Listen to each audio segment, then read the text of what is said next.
Sellepärast, et õpilasi aidata umbes, et kui neil on näiteks mingi tükike puudu ja sa suudad neile seda anda, siis hilisemas elus on see tükk omas kohas ja nagu justkui hoiab seda tervikut koos, et nagu see aitamise ja jah, et elus nagu edasi aidata.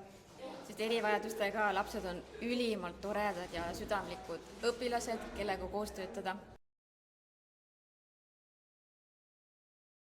Sellepärast, et kui sa juba puutud kokku selliste õpilastega või siis on sul tutvusringkonnas lapsi ja sa näed, et neil on raske, siis kui sa tunned, et sa tahad neid aidata, siis eripedagoogika on kindlasti see eriala, mida tulla õppima, et neid aidata.